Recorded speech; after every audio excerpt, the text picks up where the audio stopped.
سو عائشه صدیقه لره صحابه رالو ول دغه چې په کوم علاقه کې سود عام سي الته الله رب العزت زلزلې راولي الته الله زلزلې راولي روایتو کې راځي عزیزان پیغمبر علیه الصلاۃ والسلام فرمایي پر الله باندې حق دادي حق پر الله دا خبره حق دی چې سودخور ونه بخشي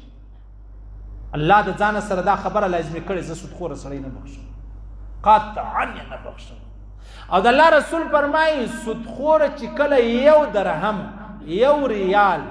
یو دینار یا یو روپۍ په دا خبر دی چې دا د سود یو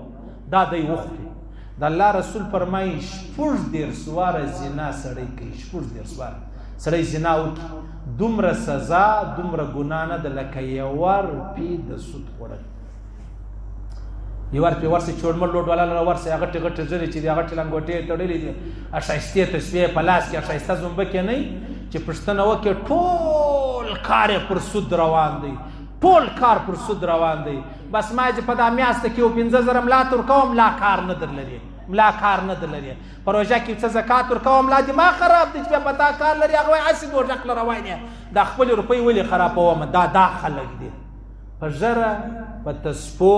په لنګوټو په ډېرو سجدو په ډېرو ذکرو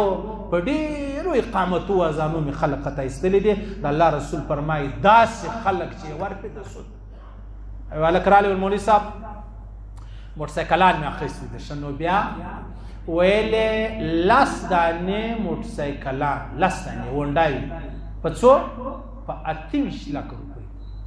پیمنټ چې کم بولي که دغه تا ما ته را نه کې په یوه کال کې پیسې بیا هره میاشت پر تا 15,000 روپۍ بړایږي هره میاشت سبحان الله څونه او دا خلک چې بیا ووینې بیا کله کله دی موږ ته یو حدیث ووایي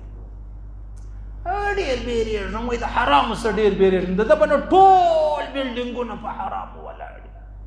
د به کونډې ایستلي کور بیا قبضه کړی یتیم به ایستلی کور به قبضه کړی یتیم به ایستلی دکان به پر نامه چې ناړولی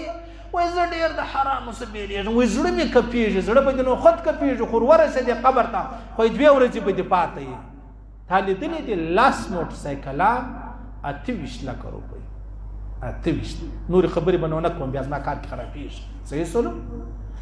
اوس اندازه ولګو د الله رسول فرمایي الله باندې حق دا دی چې سودخوره به نه بخشي الله د ځان سره دا لیکلي زه سودخوره نه بخشم زه نه بخشم قطعا نه بخشم او بیا د الله رسول فرمایي اوه سبحان الله څومره بده خبره ده دا سودخوره نه دی کم سه کم سزا او ګناه دومره ده لکه سړی چې د مور د کور دروازه ور وټکوي ادې په خونه کې ده نیت یې دا کړی چې ورځم بدکاري ورسره وکړم دا د الله رسول فرمایي سودخوره غیر اسلامي بینکو کې چې کوم خلک کارونه کوي دا به څه کوي الله دې ته حلال روزګار ورکړي حلال روپۍ دی الله حلال رزق دی الله ورکړي پیغور نور کوم هیڅ چاته پیغور نور کوم خبروم یې بیا که خوا بدوله که نه بدوله هغه بیا د خپل کار دی خبروم یې چې دا خلک بیا د الله په دربار کې کم مخ لري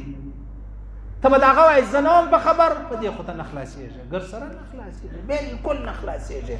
دا د الله رسول فرمایي زلزله په دا وجه باندې راځي زلزله په دا وجه راځي بیا د الله رسول فرمایي دا زلزله چې راځي په هغه کې به یو شی دا وي چې خلک به زکاتونه نه ورکوي زکات په خلک نه ورکوي بیا به الله پر دوی قحط سالي راولي قحط سالي لکه اوس قحط سالي پر جهان بارانونه دي زموږ څه حال دی دا څه وجه ده عزیزان زکات موږ ته خلک کله 100 روپۍ راوړي نه د خدای په نامه ته به وایې یاره داسې راکوي و ما ته ته به وله کله لکه غلام ته چې ورکوي او دوی به نو 100 روپۍ راخیستې وایي دا ستوی د طالبانو دي طالبان خو 15 کسان دا به تیز سره ور تقسیم کړه درواغ مه وایه چل مه کوه ورېنداره دې د لوږې مري خور دې ودکړې ده د لوږې مري اخښی دې د چنګچیر ښه چلوي ته په ګرینډ کې ګرځې خلک مه خطا باسه ملایان هم خطا باسې تبلیغیان هم خطا باسې غریبان هم په 100 روپۍ مه خطا باسه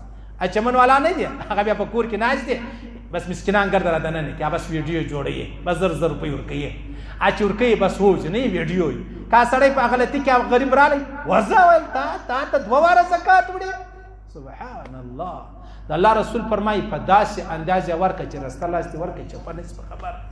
په داسې انداز. او که بیا چا بدنامه کول دا زکات نه بیا په ښکاره ورکړه پروا نه لري په ښکاره یې ورکړه هېڅ پروا نه لري. خو چل مه کوه دوکه مه کوه. ملایان طالبان الله والا غریبان به دوکه کې